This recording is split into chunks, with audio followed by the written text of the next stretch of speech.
Hey friend, Chris here from WhyLogicProRules.com, the website that helps you get the most you can out of Apple's Logic Pro.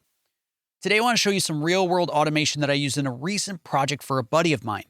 This automation ranges from more corrective procedures, such as just adding stability and consistency to the different tracks in the project, to more creative means, to then automating the entire mix as a whole in the stereo output so that we have movement as we move from section to section. So what we have in front of us is a standard rock arrangement with live recorded drums, bass, guitars, keys, and vocals. We have a smidge of electronic drums at the beginning of the song, and I just want to show you what I did and why I did it, in hopes that it provides some inspiration for you as you use automation in your own projects and songs.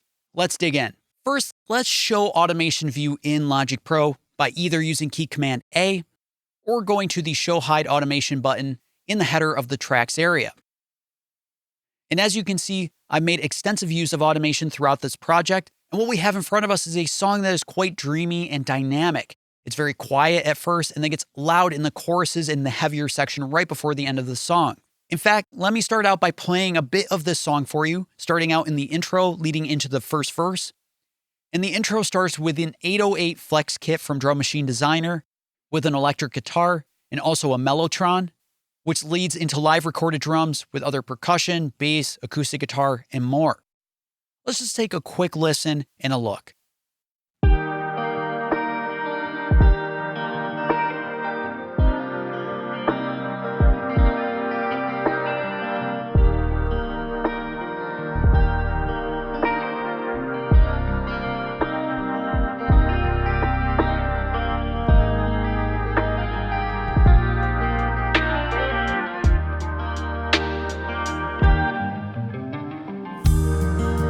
I'm as quiet as a mouse. Right, super pretty, a lot of space, but later on it gets quite loud. Now, before we dig into the weeds of automation that I used in this project, I want to point out two things to you. And hopefully if there's anything you take away from today's video, these two things are it. To start, let's navigate to the Mix menu in the taskbar at the very top. And in this menu is an option that you can set globally for every project of yours, and I highly recommend that you do. And this option is called Auto Select, Automation Parameter, and Read Mode. And this one option makes automation so much more accessible, easier to use, and keeps you in a creative flow state as you work on your songs and projects. First, let's disable this option, and let's open the inspector for Drum Machine Designer. Now let's say perhaps I want to add a bit of drive using the Overdrive plugin over time as the performance progresses. Now, if I click on the drive knob or adjust it, we can see right here in the automation lane for Drum Machine Designer, it stays focused on the Channel EQ's high cut filter.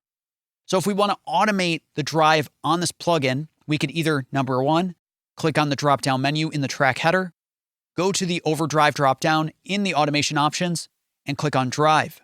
At this point, we can then click on the automation in this track and then start to manually draw it in. Or you could instead click on the automation mode dropdown in the track header or on the channel strip itself and select a different mode to write with. And then we can manually draw this in as the song plays. Let's give it a try right now.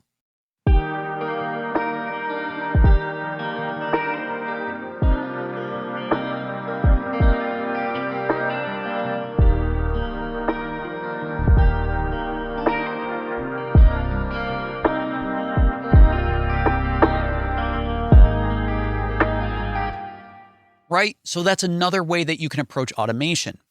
What's so cool about this option under the Mix menu, Auto Select Automation Parameter and Read Mode, is once enabled, it's enabled globally for every project. We can see a check mark. And now any parameter that you click on in a plugin or in an instrument or on the channel strip itself becomes the focused automation lane for that track. So in this case, we could click on the drive knob, and then we could write in this automation instantly because now the focus has been changed to that of the drive knob. That brings up point number two. And if you take a look around in my particular project, you may notice that a lot of the automation is very square. It's very controlled. If we look around a little more, and that's because I like to use the marquee tool to write my automation. And the marquee tool lives in the mouse click tool options that you can see right at the top in the tracks area. We have the left click tool and the command click tool. So by going down to the marquee tool and selecting it, anytime that you hold command, your mouse will change from the pointer tool to the marquee tool, at which point you can make a selection, click on that selection with the pointer tool, and what looks like 2 automation nodes is actually 4. And this makes it really easy to quickly dial in some automation for your different tracks. So these 2 options combined give you tremendous accessibility to different automation parameters in your projects. But of course, if you prefer to write in automation manually using a fader or a knob on an instrument, on a channel strip, on a plugin, go right ahead. That's A-okay.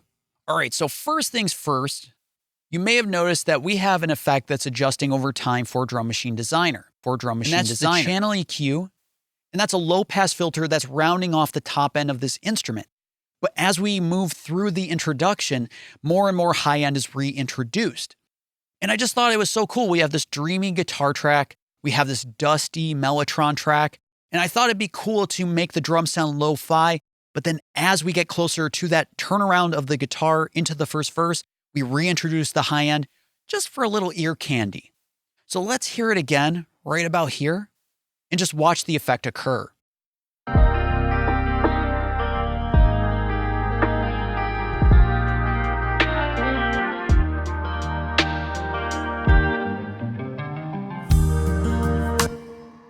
Right? It's just a little subtle thing that draws our attention to the fact that something is about to happen.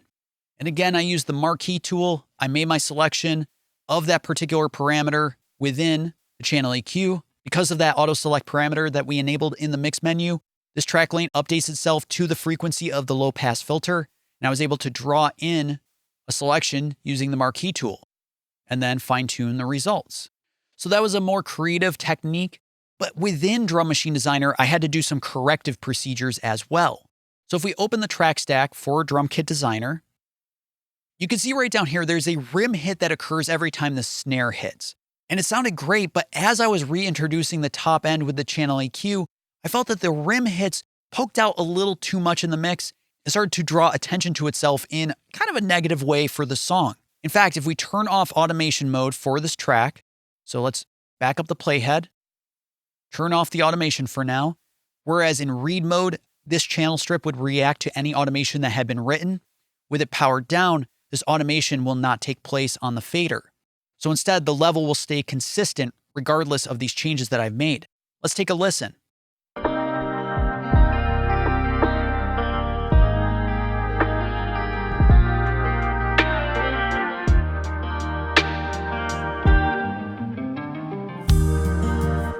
Right? It just seems like it pokes out a little too much once that high end is reintroduced. So let's reintroduce the automation for that rim hit and take a listen.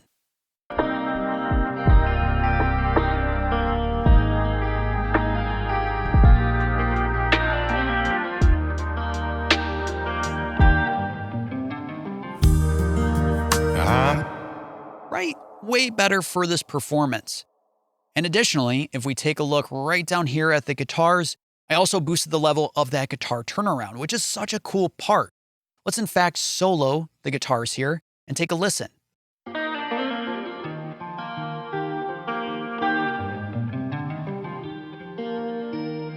And in the mix, if we turn off this automation, it almost is like that part gets gobbled up and disappears in the mix.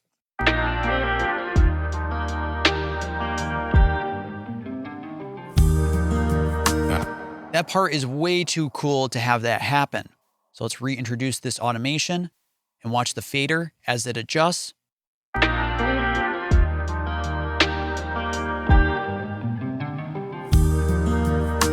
as quiet. Awesome. So we're helping this part stick out in the mix so that draws the attention of the listener before we get into that first verse. Now moving into more creative territory of this song, in the first verse we move into the live recorded drums. And there's kind of 2 sections to this first verse. First, the drums are playing these rim hits as well, but moving into the second portion, it then switches to actually hitting the center of the snare. So if you pay special attention to the drums, in fact, I'll solo the drums, and I want you to pay special attention to the reverb of the snare track. Take a listen to how the reverb changes going from the rim hits to the snare hits.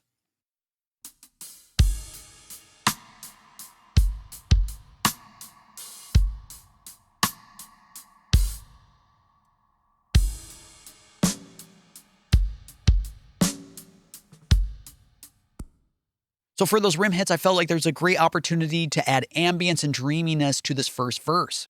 And thus, I summed both the snare top microphone and bottom microphone to bus 22, which I'm calling the snare bus. And I'm sending the snare bus to a variety of different auxiliary sends. But one in particular is bus 29, which I'm calling the stick reverb. And what I'm using is an awesome delay plugin from Valhalla DSP called Valhalla Delay, which provides many different modes or styles of delay. And if there's any delay plugin that you feel like you need outside of Logic's own delay plugins, this is really it. It's so awesome. I've set the diffusion for this delay to about 91%, so it's reacting more like a reverb instead of just a clean delay.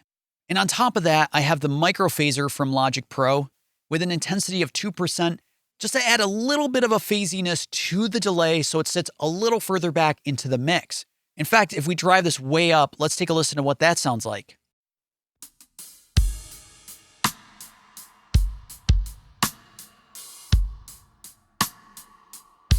A cool effect, no doubt, but it's a little heavy-handed. So at an intensity of 2% and feedback of 2%, it helps the reverb sit back. Let's bypass the microphaser and then reintroduce it so you can get a sense of that effect.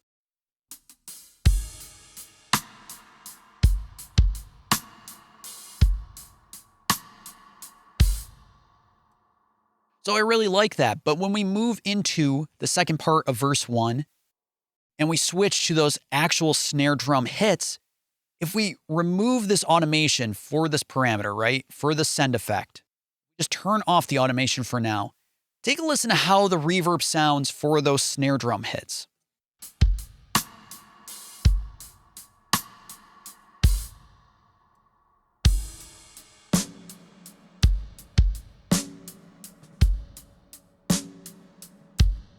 You know, it's a little heavy-handed for that section, and that's why I decided to automate the send level to the stick reverb. We reintroduce again the automation in read mode. All I did was I selected, that particular send and automated the level to reduce completely so that we no longer had that stick reverb when we made that transition. Take a listen one more time.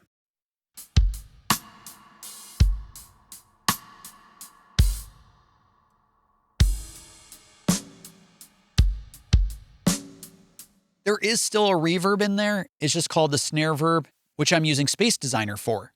That's a really great way that you can introduce effects and take them away over time. Really, there's a lot of corrective activity in terms of automation throughout this project, specifically with levels. And if we take a look at the bass guitar here, the bass guitar performances in the choruses are quite dynamic as well. In fact, the bassist goes from some very low notes to some higher notes and runs that are awesome, but they get lost in the mix in this chorus.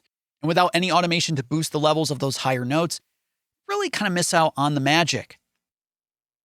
And I'm climbing the tower. I'm not frightened. Right? So again, I just took advantage of the marquee tool, focused in on the fader of the bass track, and boosted those higher notes by 2.5 dB. And if we take a listen now, note how much more stable the bass feels in this mix. And I'm climbing the tower. I'm not frightened. While I try to do everything to avoid writing this kind of automation in my songs, from compression to plugins that do auto volume writing, such as Melda's awesome M Auto Volume that I use all the time on vocals, sometimes you got to do these little boosts and cuts to add stability. And thus I did that for the bass. Now, the last thing that I want to point out for today is on this stereo output, or what I like to call the submix in my projects. And if we kind of zoom out here, we go to the bottom, I have an aux I've created a track for, and I call it the submix. And if we go into the mixer, every single one of my tracks, my track stacks, my effects have been sent to bus 32 for the output. And then the submix here that's highlighted, the input is bus 32, and this allows me to process my mix as a whole without processing any reference tracks that are in my project if I'm comparing my mix against some references. And what I've done is I placed a gain plugin right before my final brick wall limiter, which is the Pro L from FabFilter. And I'm using the gain plugin to automate the level of this mix over time. So it's the entire mix that's being adjusted. So in the intro section, you can actually see that the intro starts out at -2 using the gain plugin. So when we make that transition into the first verse, there's a little bit of a bump in level.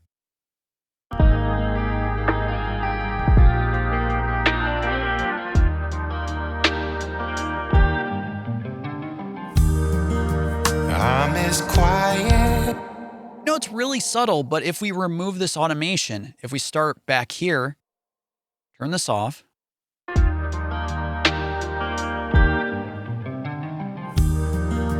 I'm as quiet. Without that gain automation, the verse doesn't feel that interesting or monumental as compared to the intro. So again, reintroducing that automation of the gain plugin.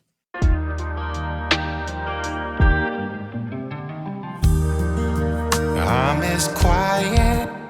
It's just a subtle suggestion to the listener that the verse is a little more monumental than that cool intro. And it helps add movement to the song. In fact, if we take a look down here at chorus 2, I've automated the gain plugin to ever so slowly reduce in volume by about 1 decibel. So that when we get to the next section, which is a loud, heavy, bombastic section, it feels like that next part gets a little bigger. So again, let's turn off the automation, take a listen. I'll be honest, I'm on fire. And I'm stuck in. Now it does get bigger, but with that gain plugin in place. I'll be honest, I'm on fire. And I'm stuck in.